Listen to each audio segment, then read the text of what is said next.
Hi, this is Dr. Geneva, and welcome again to another edition of Master Nonprofit Leaders.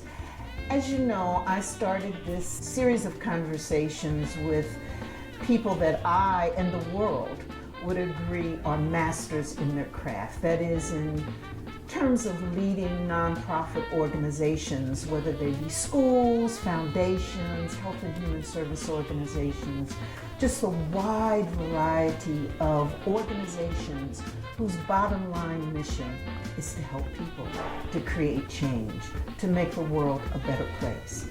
But these organizations are really small and mid-sized businesses. There's a way you run them, there's a way that you achieve excellence. And what we know from the research is that the principles of leadership remain the same. Might be a new word here or there, but the bottom line is it's about creating vision, creating a strategy, finding great talent, creating impact, and discovering that leader within yourself so that you become the best that you can be. So today, it's my pleasure, my absolute delight to have someone with me who I've known for many years and who's just an extremely incredible leader in the field, well known all over the country, well respected, Carol Goss. And so we're going to have a conversation today with my guest, Master Leadership Nonprofit person, Carol Goss. So welcome, Carol. How are you? I'm great, Geneva, and thank you so much for having me. It's really my pleasure. Oh, well, it's our pleasure, and I say our because the world has a lot to learn from you. So I want to start off with, so what's the Carol Goss story? You know, it's so interesting because I was thinking about this the other day.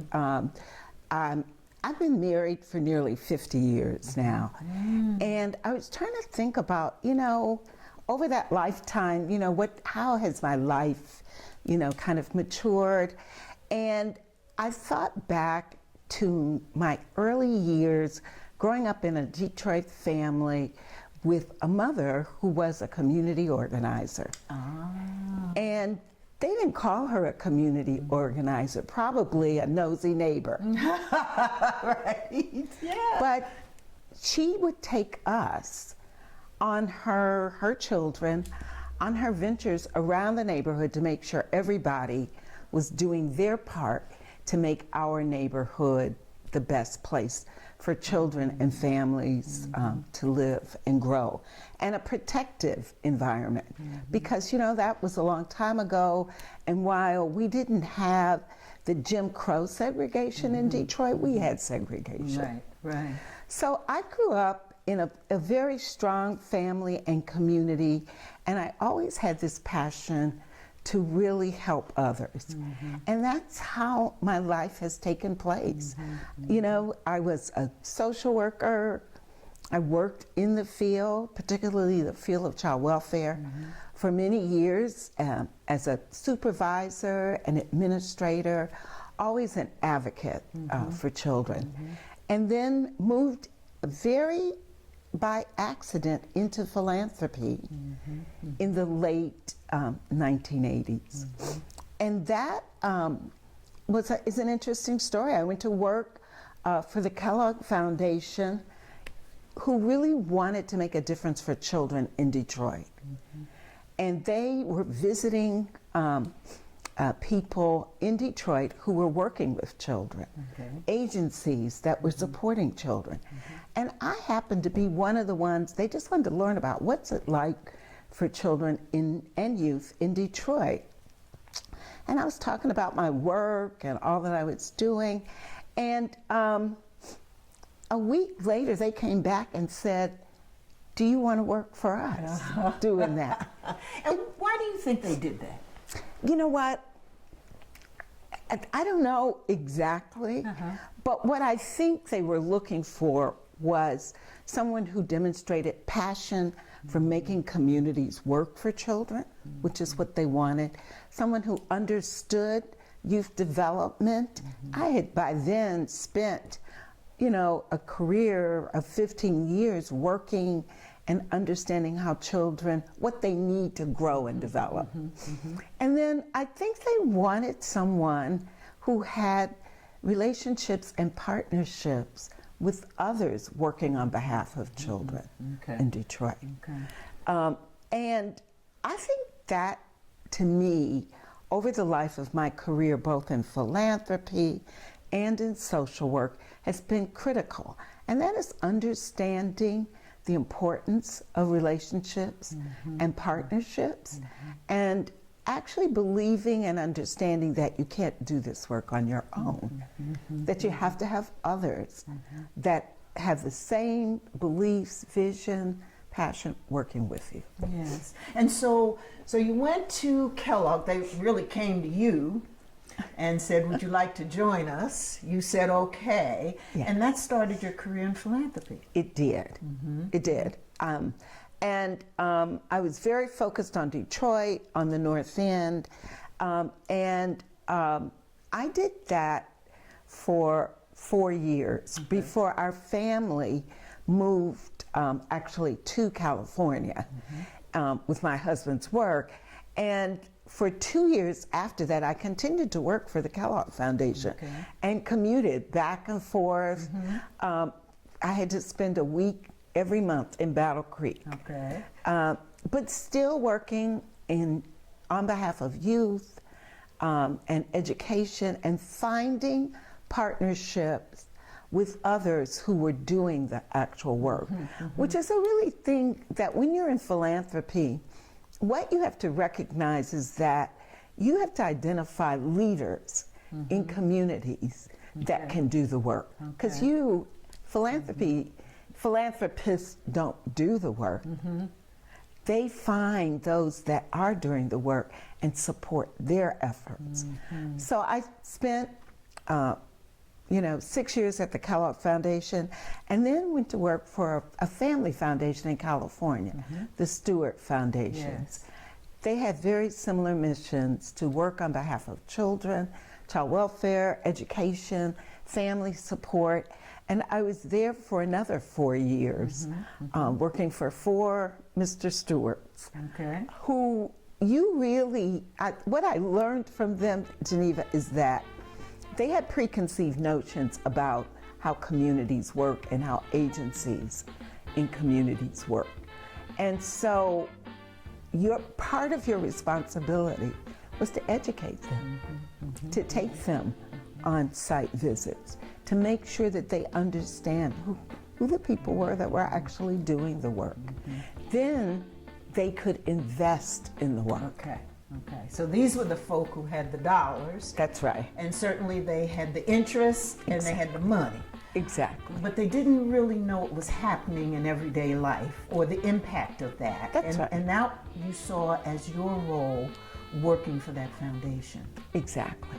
So not only to identify the leaders in the communities, but to make sure that you educate investors, board members, CEOs, others, make sure they understood that.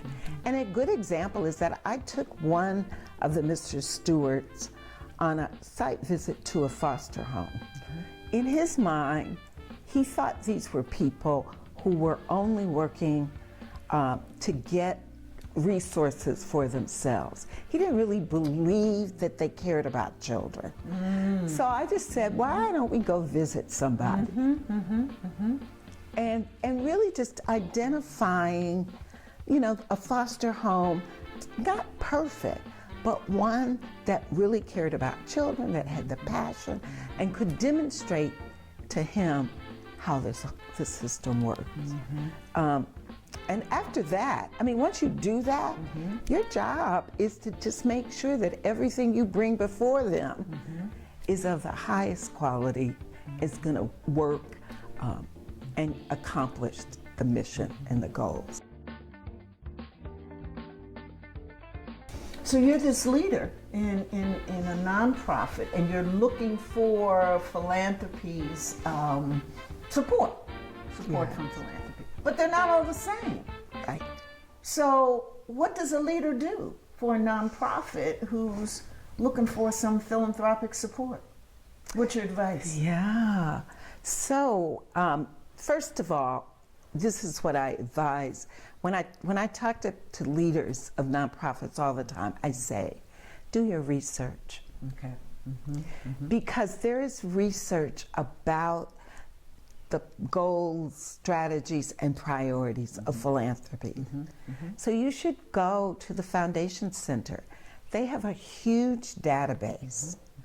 And really do your research to figure out, does what you want to do, is it aligned with what that foundation wants to accomplish?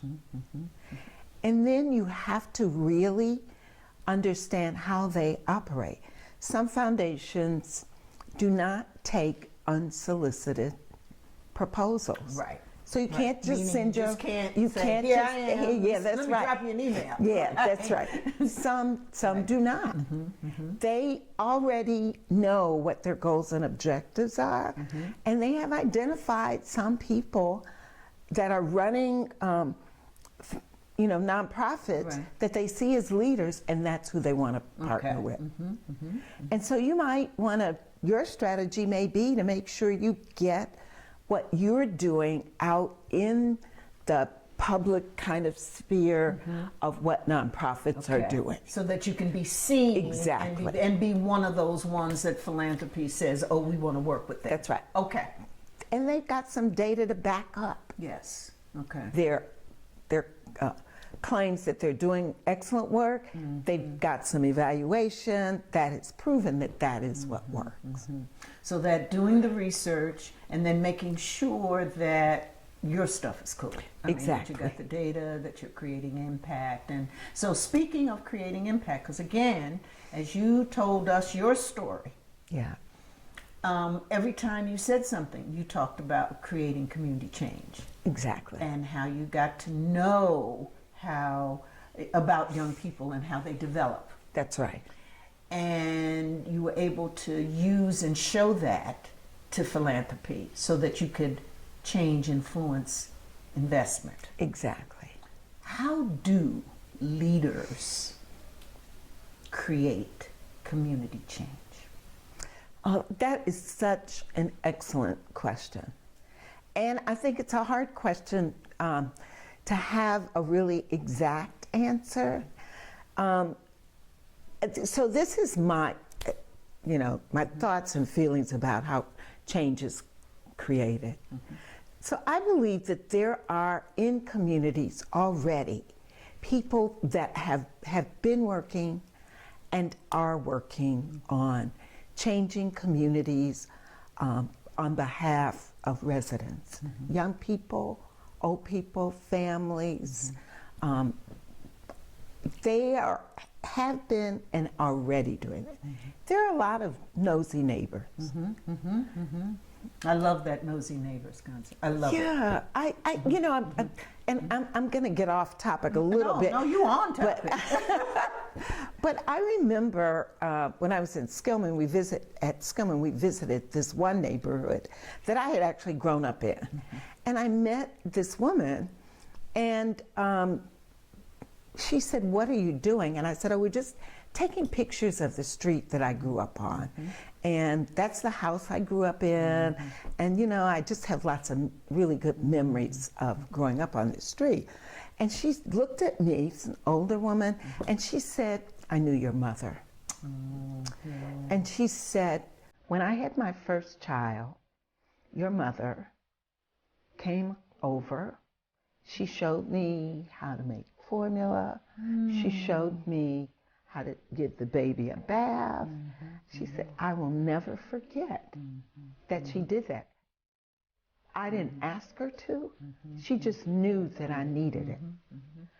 So I believe that there are people in all of these communities that you form partnerships with to really create the kind of change that's necessary for us to get stronger. Okay. And I've always thought about, in raising my own children, what is it that worked? And what worked was an alignment of systems that people living in those communities advocated for. So the schools were aligned with the libraries. And even the drugstores in the community had the right school supplies so that you could get that. The after-school programs, all of this was aligned and working together. And the parents felt confident that their child's best interest was being served. Yes. So my question always was, how come that can't exist in all communities? Right. How come we can't recreate That's right. Why can't what we used to be? Exactly. Why can't we do that? That's right. And so I believe that the beginning of creating change is to begin to build community leadership within communities. To build on what's there, because it's there. Natural leaders, that's what, you know, I've always thought of them.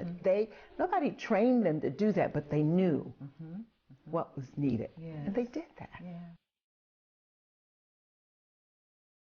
Again, as you were describing growing up, and I saw the same things about this alignment, you know, that corner store I went to, it always had what I needed. But not only that, when I went into it, I think his name was Mr. Arnold. Mr. Arnold always seemed to know about me. Yes. I mean, or he would ask me, you know, well, how's the grade coming? How'd you do in that test? I mean, there was a conversation, and he wasn't the only one. It seemed like all the adults used to think they used to go somewhere and have a big meeting and decide, because they all said the same thing. They all asked me about my grades. They all told me the importance of education. They all, it seemed like they all kind of communicated the same values. That's right. And so what you talk about is this recreation. That's right. This community consensus on what's important. Exactly. And how we align services. Now, how can leaders, so we know the what on that. The what is, we want to recreate this community consensus and this alignment of values, and the why is because it works. Right. What's the how for leaders? Is there like a 1, 2, 3 tips or strategies you would see for how leaders can become these effective community change agents as you see it? Well, I have some thoughts about that, because I think that leaders of nonprofits need to start having or continue having more in-depth conversations with those people that live in communities. If they want communities to change, then they need to have that conversation with them, and then offer in partnership the resources and support that they need to take it to the next level. So I'll just give you one example of when Skillman started the Good Neighborhoods work. What we realized is that there were people who were doing really great work as natural leaders, but they didn't have the support they needed to make it stick for kids, or to follow it for a long time, or to even think about what best practices were. So to help them to learn that, we did very small grants so they could travel and see what was going on in neighborhoods, other places, or to work with the University of Michigan around grassroots evaluation. How do you know that you're making a difference? And how do you, as a grassroots leader in your community, really, create a vision for what works for children? And then how do we all become an advocate for every child, even if it's not our child, we don't even know them, but we are their advocate. Right. And we want the best for them. Mm-hmm. So if they're having problems, we're going to intervene. We are not going to be afraid of our children. Mm-hmm. Mm-hmm. Right, right. We're not going to be afraid of our children. We are going to be their advocate. And we are going to intervene where we can and when we can all the time. So, I think often when I'm talking to folks, there are some really people working on really great things in communities now. Mm-hmm. And I tell them, are you keeping good records? Mm-hmm. Do you know where all the kids are? Okay. Do you have something you can show for the work that you're doing? Mm-hmm. How do you explain your work? Yes. Yes. How do you describe it? How do you tell your story? Mm-hmm. Mm-hmm. And helping them to be more engaged. There was a young man at Cody High School who really was homeless. Mm-hmm. Mm-hmm. He didn't, his family lived in a car, but he was determined and supported to graduate from high school. Mm-hmm. And he had pretty good grades. So when he came to school every day, the principal let him wash up, change his clothes, make sure there was a clean uniform there in her office bathroom every day. Yeah. So he came in, he did that, went to classes. Mm-hmm. He had a backpack of food he could take home. Mm-hmm. This is a community. Yes. That identifies that here's a kid who needs an advocate, and we're going to be there for him. That's right. Instead of, I think about this a lot because I think this is part of what's being written now around prison pipeline. Mm-hmm. Instead of putting our kids in detention, suspending them, sending them back into the community, pushing them away. Exactly. We need to be their best advocate. Pull them in to us. Yes. Yes. Wrap our arms around. Embrace. Exactly. Yes. Yes. Exactly. So tell us about the Harvard experience. That was the best experience that I've had in my career, which was to go to Harvard and be allowed to actually just think and work on what were the most difficult issues in our communities. And I have to tell you that right before I went to Harvard, I wrote this op-ed about an 8-year-old who was killed by her mother. Mm-hmm. This child had gotten up in the middle of the night and was hungry and was making a sandwich with peanut butter in the kitchen. The mother was mentally ill, and when she saw her, had some kind of psychotic break and stabbed this girl, this little 8-year-old, to death. Mm-hmm. When they sorted it out, everybody knew the mother was mentally ill. Mm-hmm. Her family, the school, the Child Welfare Agency, the police had been called many times. The mental health and health professionals all knew that this woman was severely mentally ill, and yet the children remained in her care.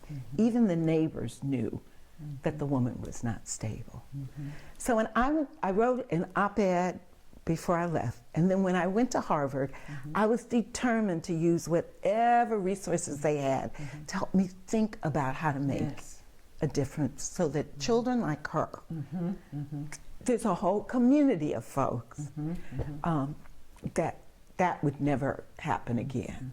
And so at Harvard, they just allow you to free think and talk about it. And there were times when they would challenge me on how I was going to do that.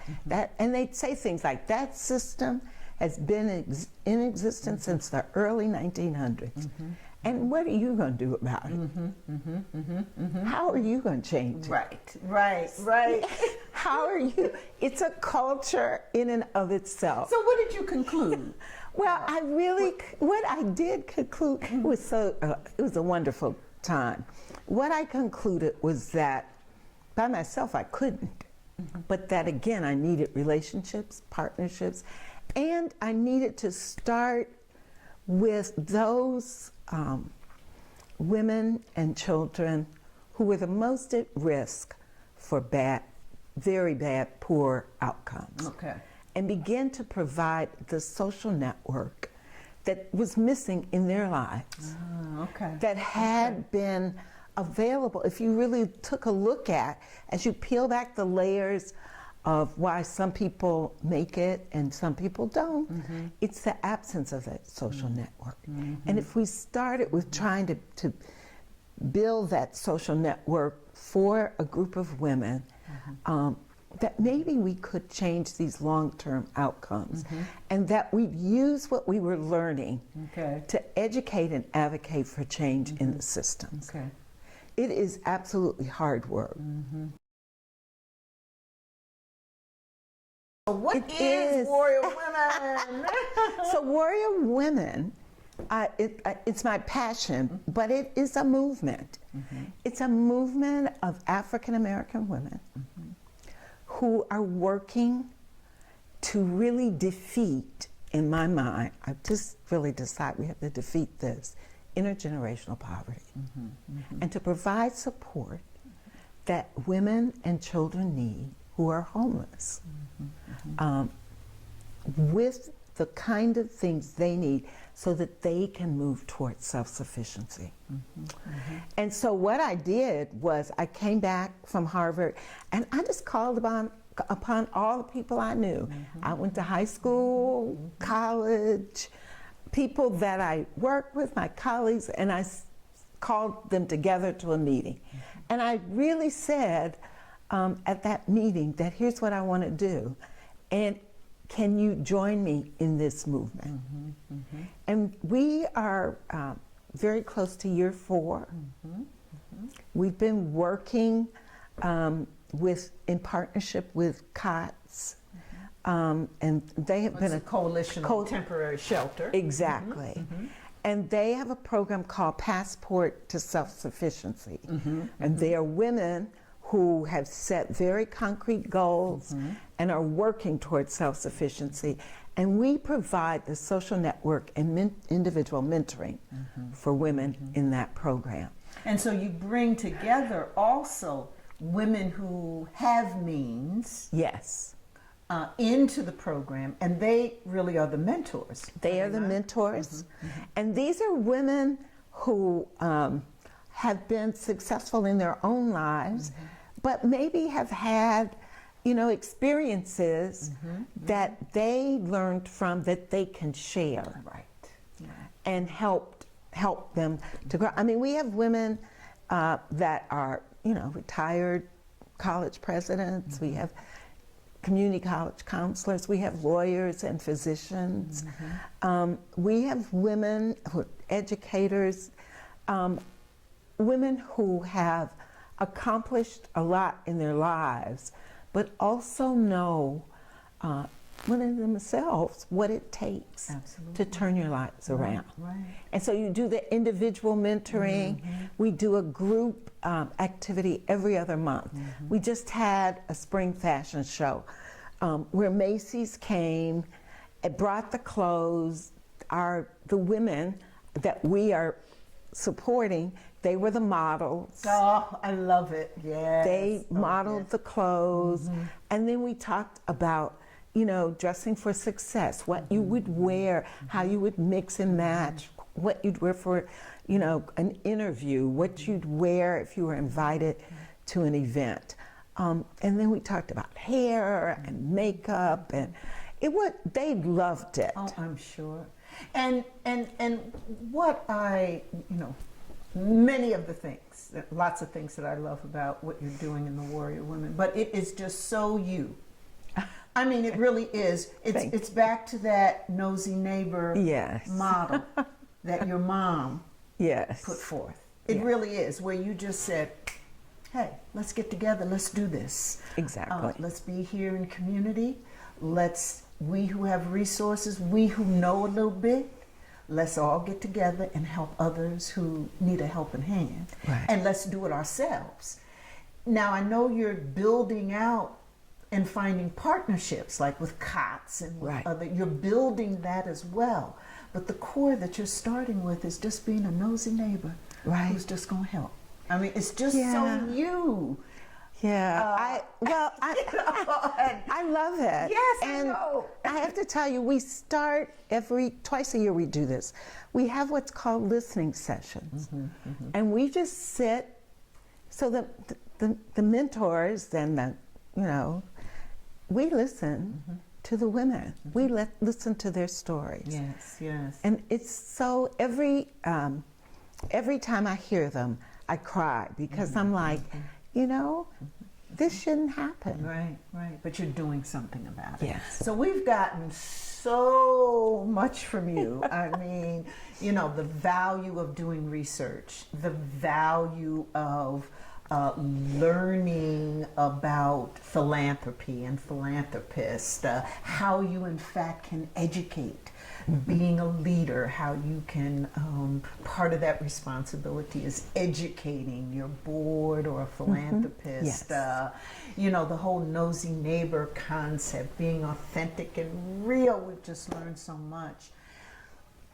I want to know what you would say to a new leader, a leader who's maybe just taken over a nonprofit or been in the seat maybe a couple of years and really wants to grow in the field.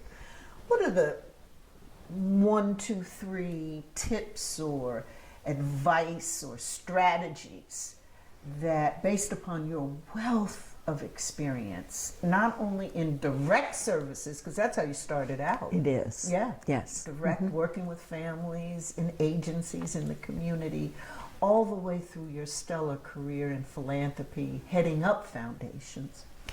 What would you say to someone who's kind of new and emerging? Well, that's a really good question, as all of your questions are good, but that's a good question. So I would say, first of all, learn all you can. Okay. Invest in your development. And don't be afraid to admit that you don't know everything. Okay, all right, okay. Because you're young and new, the field is always changing. There's lots of things being written. So I would do 2 things. I'd first find someone who has been working in the field for a long time. It's a lot of experience. And I would ask them if they would just meet with me.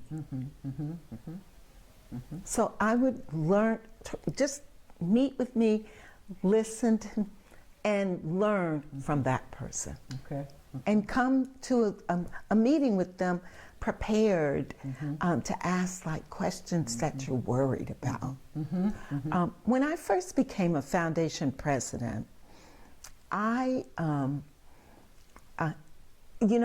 call it coaching now, that you get a coach. But I actually knew experienced foundation leaders, and I just went to them and asked all the questions that I had about being a president of a foundation. And so for new leaders of nonprofits, I think you need to learn all you can. Okay. The second thing is I'm kind of like a voracious reader. So there's lots of stuff to read. So you should read all you can. Okay. Find out, what the research is saying and about the field, about strategies, and just do it. Do it. Read. I love it. You just have to. There's so much out there. You can't be Right. afraid. Right. And really, as you're growing, in your field, sometimes we can be our own worst enemies because we think we know how to do it. Right, I know we know how to do everything. And we're kind of hesitant to admit that maybe we don't know everything, but there is nothing wrong with admitting that you don't know something and you're going to learn.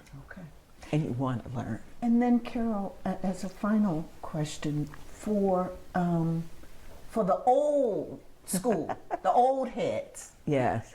the leaders who've been in their spots or been in leadership roles in nonprofitdom for a number of years, Yes. and they want to still create community change, but they don't know how to stay vibrant Yes. in what they're doing. What one piece of advice? Because look at you, you're still out there. You're still creating change. Yeah. And you're vibrant. You got it going on. What do we say to those leaders who may be a little down, kind of wondering how to keep it going? So, you have to follow your passion. You have to find it, and then you have to follow it. Find and follow. Yes, I think you find your passion. What do you really care about? And then follow that.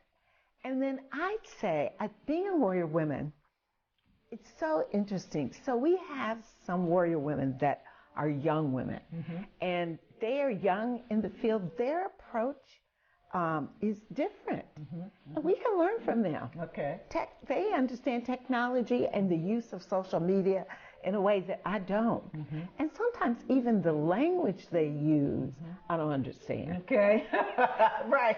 And I'm like, I'm not sure what they're talking about, but I want to learn it because it will help me to be better at following my passion.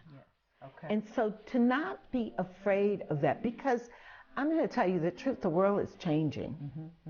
And how we serve people is changing. So I think for those of us who've been around a long time, we still have so much to give. Yes. Yes, we do. We have so much to give, and we need to stay engaged. And we need to figure out what is our passion and then follow it. Make a difference in that way. Thank you. You are so welcome. It's been a pleasure. I love you too. It's been a pleasure. Thank you, Geneva.